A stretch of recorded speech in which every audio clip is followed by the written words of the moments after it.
Assalamualaikum warahmatullahi wabarakatuh. Jumpa kembali di channel Uliwil dan Wianto, di mana channel ini khusus kita bagikan sebagai media pembelajaran online dan juga untuk sharing informasi pengetahuan maupun teknologi. Di kesempatan kali ini kita akan membahas terkait dengan aplikasi Publish or Perish ya, atau biasa disingkat POP, di mana aplikasi ini sangat bermanfaat kali bagi akademisi, peneliti maupun rekan-rekan mahasiswa yang pada saat ini sedang melakukan penelitian ataupun menyelesaikan tugas akhirnya. Aplikasi Publish or Perish ini didesain atau didevelop oleh Harzing.com, di mana rekan-rekan bisa mendapatkan secara free ya di halaman internet ya. Caranya cukup mudah. Saya akan tunjukkan di sini bagaimana caranya. Rekan-rekan bisa ketikkan di URL-nya di Google sini adalah harzing.com. Kemudian, nah kita lihat di sini harzing.com. Kemudian kita klik dari halaman beranda ini, kita klik resource. Kemudian dari sini kita pilih publish or perish ya di sini. Ya. Saya balik lagi, jadi kita pilih resources, kemudian kita pilih publish or.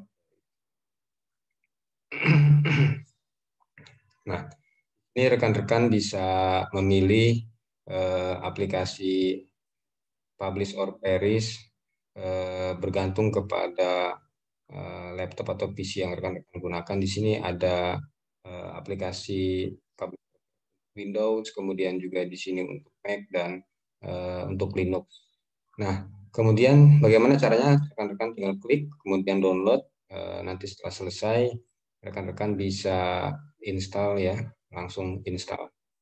Kemudian kita kembali ke aplikasi. Kebetulan di sini kita sudah melakukan instalasi, install.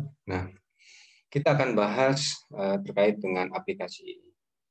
Publish or Perish ini adalah program aplikasi yang digunakan untuk mengambil ya, memanen ya, atau mengambil atau mengumpulkan dan menganalisis kutipan-kutipan akademik, di mana Publish or Perish ini menggunakan berbagai sumber data seperti kita bisa lihat di sini ada Crossref, kemudian Google Scholar, kemudian PubMed, kemudian juga ada Microsoft Academic, ada Scopus dan Web of Science. Yang membedakan di sini adalah di sini rekan-rekan bisa lihat ya, ada marking bintang 1, ada yang bintangnya 2 dan bintangnya 3. Di mana yang bintang 1 ini berarti rekan-rekan bisa download dari Crossref, Google Scholar, PubMed ya. Bintang 1 ini secara free ya. Kemudian yang bintang 2 ini artinya kita bisa download secara free juga, namun kita harus terlebih dahulu melakukan registrasi di web Microsoft Academic maupun di Scopus. Sedangkan yang bintang 3 ini adalah external subscription required, artinya memang diperuntukkan bagi yang berlangganan. Ini adalah sumber dari berbagai direktori yang memang bisa di download ya oleh Publish or Perish. Kemudian secara umum saya akan menjelaskan secara singkat bagian-bagian daripada Publish or Perish. Kita mulai dari atas. Di sini adalah main menu seperti biasa ya. Ada menu, ada file, edit, search, view, dan help. Kemudian di sini ada toolbars. Di bawah toolbars ini adalah kita punya folder ya. Istilahnya adalah folder. Di mana folder ini adalah berisi file-file yang pernah kita download dengan menggunakan aplikasi Publish or Perish. Kemudian main menunya di sini adalah di sini yang tadi saya telah jelaskan, sumber yang bisa di-download.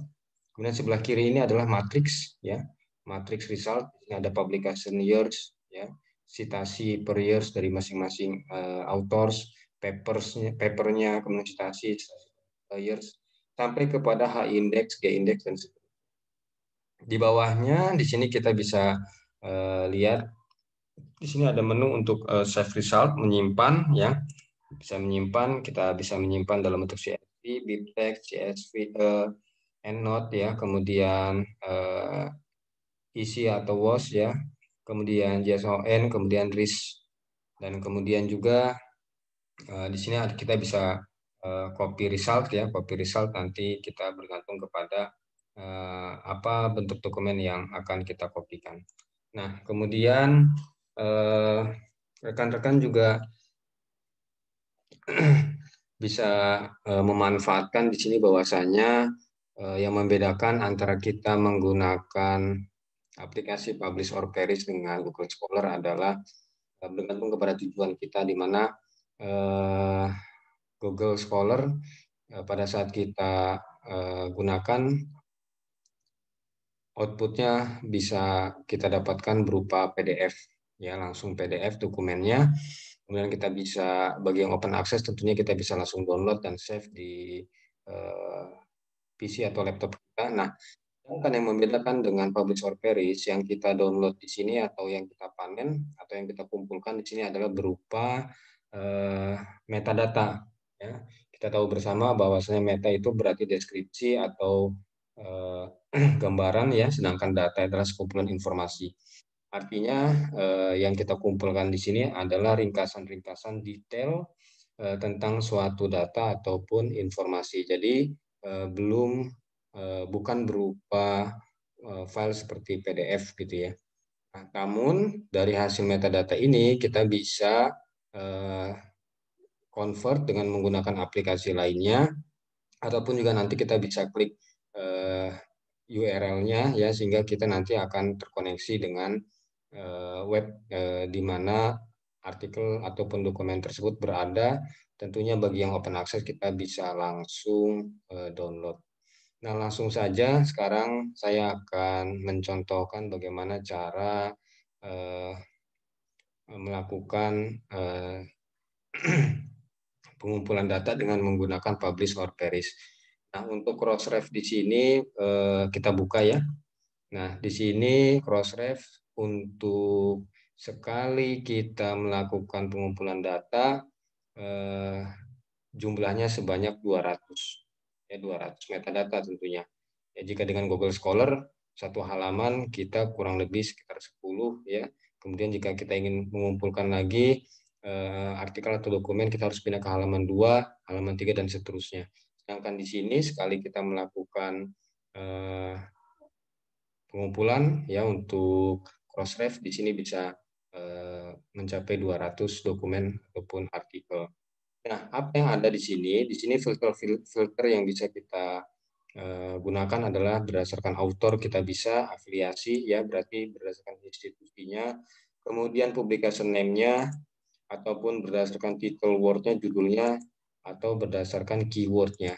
Kemudian di sini filter tahun ya, dari tahun kapan sampai tahun kapan, ataupun di sini kita bisa menggunakan ISN number-nya. Kemudian search ini artinya kita mengeksekusi ya, setelah kita isi filter-filter ini kita langsung klik search ya. Nanti semua akan terkumpulkan metadatanya. Nah, kemudian kita balik kembali ya. Kemudian untuk Google Scholar ini satu kali pengumpulan bisa hingga 1000 ya. Namun rekan-rekan bisa memilih ya, apakah 10 ya sekali pengumpulan metadata, 10 metadata, 20 metadata, 50, 100, 200, 500 atau bisa sampai 1000. Nah, kemudian apa yang terdapat di filter di sini untuk Google Scholar dengan POP atau Publish or Perish? Yang pertama ada berdasarkan authors ya, rekan-rekan bisa gunakan, atau publication name dan ISSN-nya, dan bisa berdasarkan title word-nya ataupun keyword-nya di sini. Nah, kemudian jika kita menggunakan Google Scholar Profile ya, kita lihat di sini profile name-nya, kemudian profile ID-nya, rekan-rekan bisa masukkan, kemudian annual citasi dan seterusnya, sehingga nanti kita bisa langsung search. Kemudian jika menggunakan Microsoft Academic, ini rekan-rekan harus melakukan register terlebih dahulu. Sama halnya dengan Scopus, teman-teman harus mendapatkan API key-nya dulu dari Scopus. Caranya adalah teman-teman masuk ke website Scopus, kemudian melakukan registrasi. Ya, biasanya diminta email dan halaman URL untuk institusi di mana rekan-rekan bernaung atau bekerja di situ. Sedangkan Web of Science ini kita harus berlangganan dulu, baru kita bisa melakukan pengumpulan metadata. Di sini sekarang saya akan mencontohkan bagaimana cara melakukan panen data ya atau pengumpulan metadata dengan menggunakan Google Scholar. Nah, di sini saya klik Google Scholar ya. Kemudian saya ingin memilih berdasarkan keyword. Keywordnya adalah keunggulan bersaing ya atau competitive advantage. Kemudian tahunnya 2018 hingga tahun 2020 misalkan ya, 2 tahun terakhir. Kemudian juga di sini maksimum number of result ini maksimum 1000 ya, including citasi dan juga including patent-patentnya. Tapi di sini agar tidak terlalu lama karena kita hanya mencontohkan, jadi saya pilih 200 saja ya, karena semakin banyak tentunya loadingnya akan semakin lama. Kemudian saya langsung klik search. Nah, di sini rekan-rekan bisa lihat search in progress di mana aplikasi daripada Publish or Perish ini, ya Publish or Perish ini POP ini melakukan penelusuran dari Google Scholar karena tadi kita menggunakan Google Scholar dan di sini rekan-rekan bisa lihat ya matrik di sini berdasarkan jumlah citasinya. Di sini ada lihat ranking ya, 1, 2, 3, 4 dan seterusnya. Kemudian di sini jumlah citasinya, ya H indeksnya, kemudian jumlah citasinya per tahunnya. Jadi kemudian ranking 1, 2 dan seterusnya. Di sini kita juga bisa melihat autornya, kemudian titelnya, judulnya ya dari dokumen atau artikel tahun berapa ya. Tadi kita sudah filter. Kemudian juga publication-nya ini di mana, ya kemudian juga publisher-nya, kemudian juga tipenya ini seperti apa. Nah, setelah kita dapatkan metadata ini, coba kita klik 2 kali ya. Nah, di sini langsung kita masuk ke dalam linknya ya. Jadi bagi yang open access ataupun berbayar tentunya bisa disesuaikan rekan-rekan. Jika hanya ingin mendownload yang berbayar maka open access maka bisa langsung download. Nah, kebetulan di sini berupa buku ya, berupa buku ini rekan-rekan bisa lihat dan ini tentunya berbayar. Nah, kemudian kita kembali ke halaman Publish or Perish ya, Publish or Perish, kemudian juga kita akan lakukan penyimpanan ya. Kita akan save data hasil pengumpulan data ini atau pemanenan metadata ini. Caranya adalah kita klik save result ya, atau bisa teman-teman dari main menu di sini bisa ya. Ini caranya adalah save result ya. Kemudian saya simpan dengan menggunakan RIS ya. Karena nanti kita akan buka di Mendeley sehingga terkoneksi ke Mendeley. Manakala kita akan gunakan untuk mengsitasi ya, kemudian membuat referensi serta tentunya akan sangat memudahkan kita. Maka saya pilih RIS, saya klik RIS, kemudian di sini saya tulis berdasarkan judul keywordnya adalah competitive advantage ya. Sekarang tanggal 16 Juli tahun 2020. Kemudian saya klik save ya. Oke, nah kemudian kita bisa buka di sini Mendeley ya. Saya langsung buka Mendeley di sini. Nah, kemudian di sini saya membuat folder baru. Caranya adalah klik tanda plus di sini, kemudian add folder ya. Add folder di sini, sorry. Unsorted, kemudian add folder. Sorry. Ya, new folder. Maaf ya. Ini saya masukkan competitive advantage.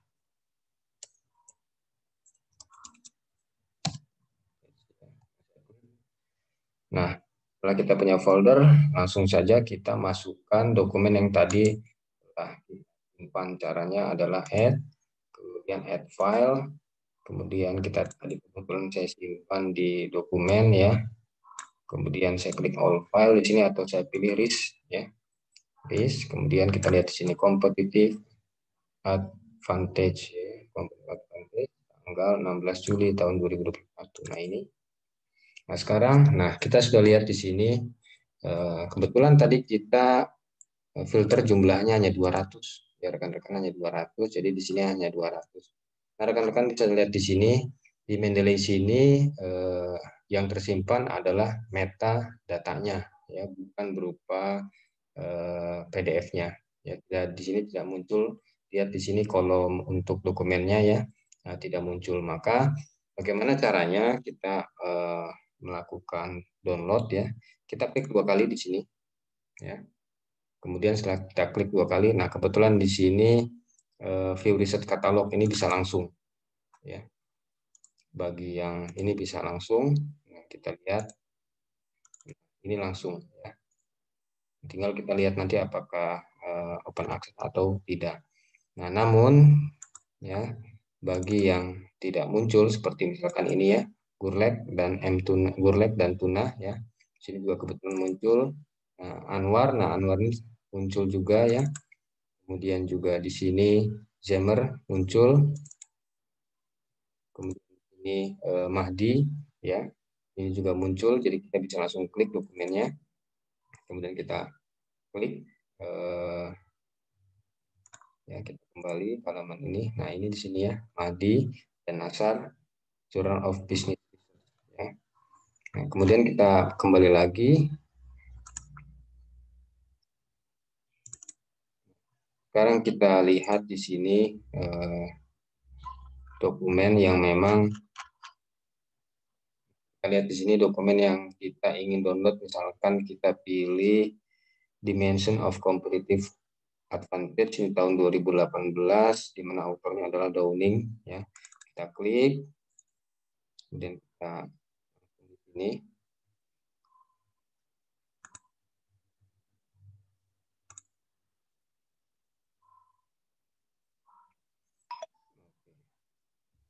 Agak sedikit lama ya.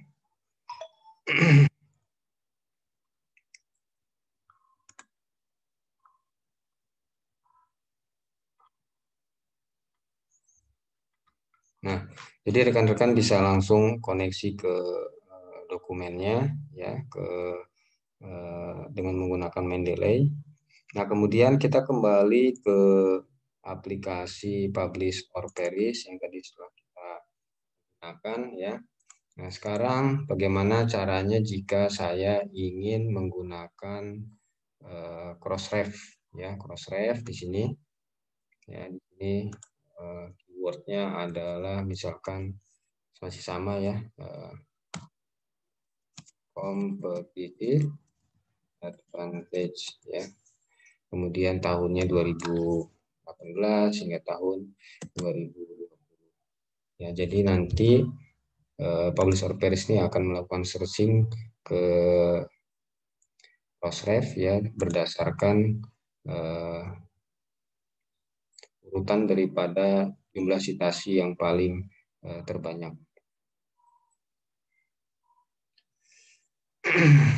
Ini rupanya ada kendala di koneksi internet. Nah, kalau rekan-rekan melihat seperti tadi message ya, nah itu berarti ada koneksi dari internet. Nah, rekan-rekan bisa langsung download ya sesuai dengan yang dibutuhkan, kemudian bisa lakukan transfer ke dalam Mendeley.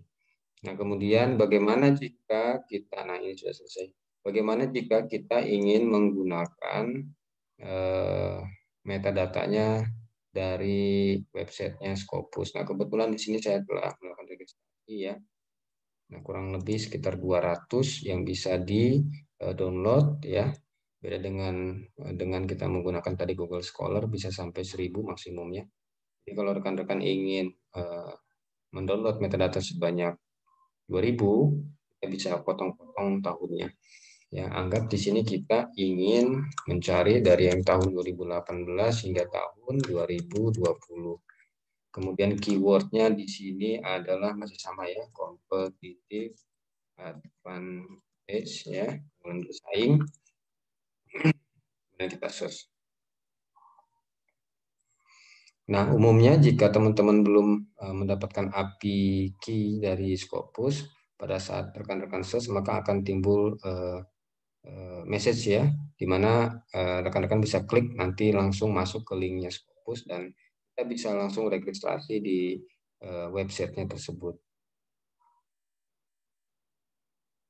Nah, rekan-rekan bisa lihat di sini ya, di sini progres maksimum 200 result. Jadi maksimum yang bisa dikumpulkan metadatanya apabila kita menggunakan Scopus adalah sebanyak 200 metadata. Nah, setelah selesai ya, kita juga bisa lihat di sini sebagai informasi bahwasanya WU ini ya tahun 2020 artikel atau dokumennya publishnya di IEEE Communication Magazine disitasi sebanyak 271 ya. Kemudian HTML di sini Literature Review of Industry 4.0 and Related Technology, judulnya publikasinya di Journal of Manufacturing. Kemudian di sini 252 citasi ya. Kemudian blank ini Economic of Converting Renewable Power to Hydrogen. Ini Nature Energy, publishnya tahun 2019. Ini kita bisa lihat 211 ya, citasi. Sorry, 105 citasi. Di sini haknya ya, maaf. Di sini adalah haknya, hak indeksnya, sedangkan citasi per tahunnya ada di sini. Sedangkan jika kita ingin melihat citasi selama 3 tahun dari 2018 hingga 2020 dengan jumlah paper sebanyak 200, maka sebanyak 15.287 citasi. Sedangkan citasi per tahunnya berarti ini dibagi 3 ya, 15.287 dibagi 3, maka jumlah citasi per tahunnya adalah 5.095 citasi. Sedangkan jika per papernya ya, per papernya ini dibagi jumlah paper tadi yang kita download ada 200, maka citasi per papernya ada 76,44. Kemudian di sini kita bisa lihat H indeksnya, G indeksnya dan seterusnya. Nah, saya ingin menyimpan ini seperti tadi ya caranya. Saya ulangi lagi, saya save result, kemudian saya pilih result as risk or reference manager. Kemudian di sini advantage fokus 6 Juli 2021. Oke, setelah disimpan metadatanya di My Dokumen ya, saya masuk ke menilai lagi. Kemudian saya pilih di sini folder, kemudian Scopus advantage ya. Kemudian saya add, kemudian saya pilih di sini add file-nya berdasarkan risk ya, kemudian saya Scopus. Nah, ini adalah artikel ataupun dokumen terkait dengan wordnya tadi adalah competitive advantage selama 3 tahun dari 2018, 2019 hingga 2020. Ya. Nah, kemudian kita klik di sini, kemudian kita bisa langsung klik ya, view research catalog entry for this paper. Misalkan saya ingin mengambil Cantele dan Zardini ya 2018 ini 2 kali ya, kemudian kita masuk ke webnya. Nah, lihat di sini di sustainability of a competitive advantage for small business and empirical analysis of possible media of, dan jumlahnya adalah 75. Nah, kita tambahkan add to library dan seterusnya, ataupun kita ingin mendapatkan akses PDF via institusi. Nah, kurang lebih seperti ini ya. Nah, kita kembali lagi ke aplikasi Publish or Perish ya, di mana rekan-rekan tentunya ini folder di sini sangat membantu kita semua. Sebagai histori, contoh, di sini saya pernah melakukan download metadata dari Scopus ya. Ini untuk variabelnya employee performance 2011 sampai 2020 tahunnya. Kemudian jurnal juga kecerdasan emosional dari tahun 2017 hingga 2001 dari Google Scholar dan seterusnya, sehingga ini akan sangat memudahkan kita manakala kita membutuhkannya lagi ya, ataupun mungkin rekan-rekan lupa menyimpan file yang tadi telah di save di folder atau halaman mana, jadi kita bisa kembali membukanya di sini, kemudian kita melakukan save result ulang di sini. Nah, ini kelebihan daripada aplikasi Publish or Perish ya. Kita saling melengkapi antara aplikasi Publish or Perish, kemudian Mendeley, kemudian juga kita bisa gunakan Google Scholar. Nah, memang dari segi nama Publish or Perish ini sangat unik sekali ya. Jadi seperti ini kan publikasi or perish ini kan berarti binasa atau musnah. Jadi di pepatah atau mengingatkan kepada kita semua yang menggambarkan bahwasanya menerbitkan karya akademik itu menjadi suatu hal yang keharusan bagi seorang akademisi agar tidak punah gitu ya. Artinya memang hasil-hasil karya tulis ilmiahnya itu bisa dimanfaatkan oleh akademisi lainnya ataupun masyarakat luas, sehingga kita sebagai akademisi akan selalu diingat. Nah, semakin banyak aplikasi yang bisa kita gunakan, salah satunya dengan Peris ini akan sangat membantu kita ya, efisiensi waktu tentunya dibandingkan kita harus mencari satu persatu gitu. Kemudian juga kita menyimpan di dalam satu folder ya, yang tentunya jika satu persatu maka kita akan harus melakukan save as namanya berdasarkan nama dan tahun ya. Sedangkan apabila kita simpan dalam RIS di sini ya, dan kita langsung pindahkan input ke dalam Mendeley, maka secara otomatis akan sangat memudahkan kita dan efisiensi waktu. Terutama pada saat nanti kita membuat daftar atau reference, tentunya akan sangat membantu kita. Demikian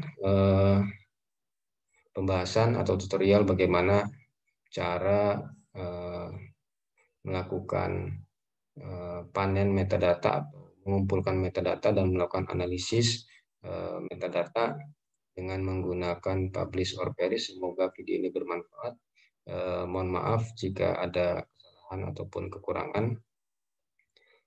Wabillahi taufiq wal hidayah. Wassalamualaikum warahmatullahi wabarakatuh.